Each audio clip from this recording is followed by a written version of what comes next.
চট্টগ্রামের সীতাকুণ্ডের ভাটিয়ারিতে ফেরদৌস শিপইয়ার্ডে আজ সকালে ভয়াবহ বিষাক্ত গ্যাসক্রিয়ায় ৮ জন শ্রমিক নিহত হয়েছেন এবং এই ঘটনায় আরও অন্তত ৫ থেকে ৬ জন আহত হয়েছেন বলে আমরা জানতে পেরেছি। সকাল ৮টার দিকে শ্রমিকরা মূলত এই একটি জাহাজ কাটার জন্য তারা প্রবেশ করেন এবং সেখানে এক পর্যায়ে কয়েকজন শ্রমিক গ্যাসক্রিয়া আক্রান্ত হন এবং গ্যাসক্রিয়া আক্রান্ত হওয়ার পর তাদেরকে যারা উদ্ধারে যান তারাও কিন্তু গ্যাসক্রিয়া আক্রান্ত হয়ে পড়েন এবং এভাবে পর্যায়ক্রমে বহু শ্রমিক সেখানে ভিতরে অসুস্থ হয়ে পড়েন, অচেতন হয়ে পড়েন। এক পর্যায়ে এখানে যারা ছিলেন নিরাপত্তা প্রহরী যারা ছিলেন তারা চারপাশে যখন খবরটি প্রচার করেন তখন কিন্তু স্থানীয় যারা রয়েছেন এবং যারা এখানে কাজ করেন সেই সকল শ্রমিকদের স্বজন যারা রয়েছেন তারা কিন্তু এখানে ছুটে আসেন এবং তারা এসে এক পর্যায়ে তাদেরকে উদ্ধার করে কিন্তু হাসপাতালে নেয়ার ব্যবস্থা করেন এবং সেখানে আমরা জানতে পেরেছি চট্টগ্রাম মেডিকেল কলেজ হাসপাতালে ৬ জনের মরদেহ নেওয়া হয়। সেখানে ৭ জনকে নেওয়া হয়, মূলত ৭ জনের মধ্যে ৬ জন মৃত্যুবরণ করেন এবং একজন এখনও চিকিৎসাধীন অবস্থায় রয়েছেন চট্টগ্রাম মেডিকেল কলেজ হাসপাতালে। আর স্থানীয় হাসপাতালে ২ জনকে নেওয়া হওয়ার পরে তাদেরকে যখন চিকিৎসক মৃত ঘোষণা করেন তাদের মরদেহ কিন্তু এই শিপইয়ার্ডে আবারও নিয়ে আসা হয় এবং এখানে স্বজন এবং প্রতিবেশী সেই সাথে এখানকার যারা উৎসুক জনতা রয়েছেন তারা কিন্তু এখানে এসে ভিড় করেন এবং তাদের একটি দাবি ছিল যে হয়তো ভেতরে আরও কোনো শ্রমিক অচেতন হয়ে থাকতে পারেন এবং যদিও ফায়ার সার্ভিস বলেছিল যে ভেতরে আর কেউ নেই, কিন্তু তারপরেও যেহেতু শ্রমিকদের পক্ষ থেকে কিংবা তাদের স্বজনদের পক্ষ থেকে বলা হচ্ছিল বারবার যে ভেতরে কেউ আটকে থাকতে পারেন, সেই জায়গা থেকে সেনাবাহিনীর একটি বিশেষায়িত দল তারা ভেতরে প্রবেশ করেছেন কিছুক্ষণ আগেই এবং তারা সেখানে যেই জায়গাটিতে দুর্ঘটনাটি ঘটে সেটি তারা পরিদর্শন করবেন এবং একই সাথে সেখানকার যেই নমুনা রয়েছে সেই নমুনাগুলোও কিন্তু তারা সংগ্রহ করবেন বলে আমরা জানতে পেরেছি এবং সেখানে আর কেউ আছে কিনা সেই উদ্ধার অভিযান যদি কেউ থাকে সেখানেও কিন্তু তারা উদ্ধার অভিযান পরিচালনা করবেন। এবং যেই জাহাজটি দেখতে পাচ্ছেন সেই জাহাজটি মূলত একটি এলএনজি বাহী জাহাজ, অর্থাৎ জীবদ্দশায়ী জাহাজটি এলএনজি পরিবহন করত এবং এই ধরনের জাহাজগুলো খুবই কম্প্যাক্ট অবস্থায় থাকে এবং সেখানে কার্বন গ্যাস থাকে বলে ফায়ার সার্ভিসের পক্ষ থেকে জানানো হয়েছে এবং সেই গ্যাসগুলো বের করে পরবর্তীতে কিন্তু সেই জাহাজটি কাটার উদ্যোগ নিতে হয়। তা না হলে কিন্তু এই যে কার্বন কিংবা এই ধরনের যে গ্যাসগুলো রয়েছে সেই ধরনের গ্যাসে দুর্ঘটনার সংখ্যা থেকে যায়। এখানে যে জাহাজটি কাটা হচ্ছিল সেখানে সেই কাজটি করা হয়নি বলে কিন্তু তারা জানিয়েছেন এবং কার্বন মনোক্সাইড বা এই ধরনের গ্যাসের মাধ্যমে এই দুর্ঘটনা ঘটে থাকতে পারে বলে তারা প্রাথমিকভাবে ধারণা করছেন। এবং আমরা যে জাহাজটি দেখতে পাচ্ছি সেটি কিন্তু একটি বিশাল আকৃতির একটি জাহাজ, যেটি অর্ধেকটা কিন্তু ইতিমধ্যেই প্রায় কাটা হয়েছে বলা যায় এবং ভেতরে শ্রমিকরা আজকে পুনরায় তাদের যেই কাজ সেই কাজে তারা যোগ দেন। যদিও এটি একটি গ্রিন শিপইয়ার্ড এবং গ্রিন শিপইয়ার্ডে কিন্তু শুক্রবারে কাজ বন্ধ থাকে, তবে তারা শ্রমিকরা বলছিলেন যে শুক্রবারে মূলত অর্ধ দিবস তারা কাজ করে থাকেন। সেই হিসেবে সকালে শ্রমিকরা এসেছিলেন এবং দুপুরে কিন্তু তাদের কাজ শেষ হওয়ার কথা ছিল, কিন্তু দুপুরের আগে অর্থাৎ সকালে কাজে প্রবেশ করার পরপরই এই ধরনের একটি দুর্ঘটনা ঘটে, মর্মান্তিক দুর্ঘটনা ঘটে এবং সেই দুর্ঘটনার পরেই কিন্তু মূলত আশপাশে যারা ছিলেন তারা এসে তাদেরকে উদ্ধার করে হাসপাতালে নিয়ে যান এবং যারা হতাহত হয়েছেন, যাদেরকে চট্টগ্রাম মেডিকেল কলেজ হাসপাতালে নেওয়া হয়েছে, সেই মরদেহ এবং তাদের স্বজন সেই সাথে যারা আহত অবস্থায় রয়েছেন, অসুস্থ হয়ে রয়েছেন, তাদেরকে দেখতে চট্টগ্রাম মেডিকেল কলেজ হাসপাতালে অর্থমন্ত্রী আমির খসরু মাহমুদ তিনি পরিদর্শন করেন এবং সেখানে তিনি জানিয়েছেন যে এই ঘটনায় একটি তদন্ত কমিটি গঠন করা হবে, বিশেষ করে যেহেতু এটি একটি গ্রিন শিপইয়ার্ড এবং সেখানে তাদেরকে হংকং কনভেনশনের যেই নীতিমালা রয়েছে সেই নীতিমালা অনুযায়ী কিন্তু এটি পরিচালিত হওয়ার কথা, যেখানে শ্রমিকদের নিরাপত্তার সুনির্দিষ্ট নির্দেশনা রয়েছে। সেই নির্দেশনাগুলো যথাযথভাবে মানা হয়েছে কিনা কিংবা এখানে কোথাও কোনো ঘাটতি রয়েছে কিনা সেই বিষয়গুলোও কিন্তু এখানে তদারকি করা হবে এবং সেই তদন্তে যদি কারো গাফিলতি উঠে আসে সেই ক্ষেত্রে ব্যবস্থা নেওয়ার কথা বলেছেন অর্থমন্ত্রী এবং একই সাথে সরকার এবং শিপইয়ার্ড কর্তৃপক্ষ তাদের মাধ্যমে যারা নিহত হয়েছেন তাদের প্রত্যেকের পরিবারকে ১০ লক্ষ টাকা করে ক্ষতিপূরণ দেওয়ার একটি কথাও কিন্তু অর্থমন্ত্রী তিনি জানিয়েছেন।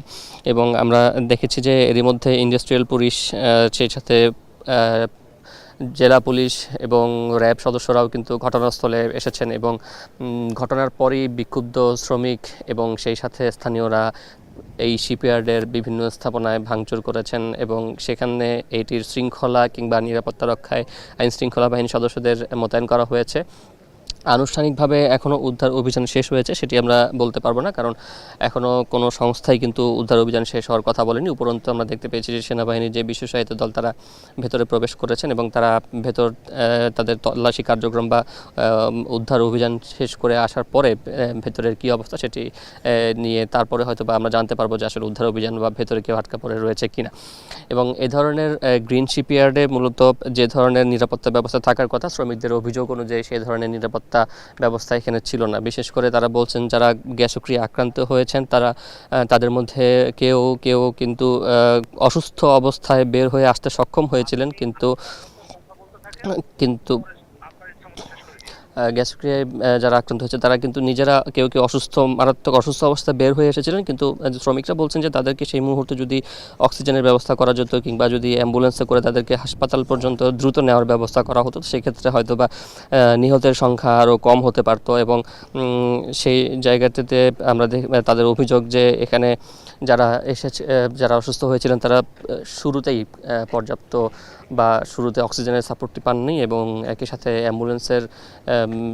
ব্যবস্থাও ছিল না বলেও কিন্তু তারা বলেছেন। এবং এই কারণেই মূলত এই যে হতাহত সেটি সংখ্যাটা বেড়েছে বলে তারা মনে করছেন বা অভিযোগ করছেন। এবং এই সমস্ত বিষয়গুলো মূলত খতিয়ে দেখতে একটি তদন্ত কমিটি গঠনের কথা বলা হয়েছে এবং সেই তদন্ত কমিটি এই গ্রিন শিপইয়ার্ডের যে যাবতীয় নিরাপত্তা বলয় রয়েছে বা নিরাপত্তা ব্যবস্থা নেওয়া দরকার সেগুলো এখানে নিশ্চিত করা হয়েছিল কিনা সেই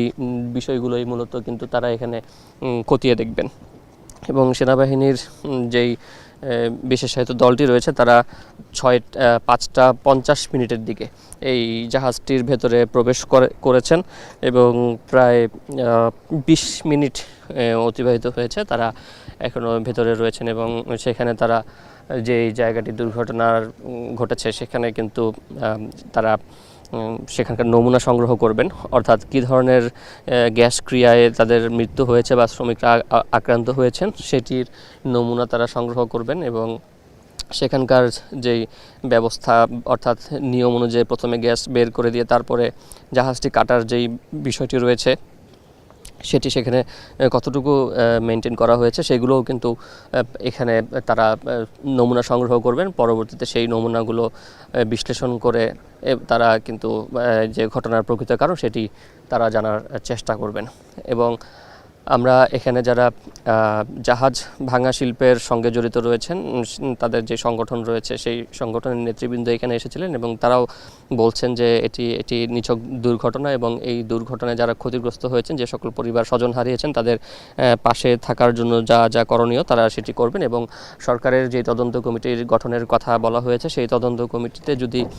কোনো গাফিলতির চিত্র উঠে আসে সেই ক্ষেত্রে তারাও তাদের পক্ষ থেকে ব্যবস্থা নেবেন এবং একই সাথে সরকারের পাশাপাশি তারাও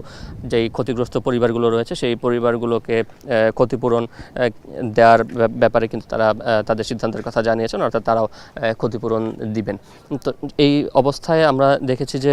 এখনও বাইরে উৎসুক জনতা রয়েছেন এবং সেখানে আইনশৃঙ্খলা বাহিনীর সদস্যরা রয়েছেন। তারা মূলত যারা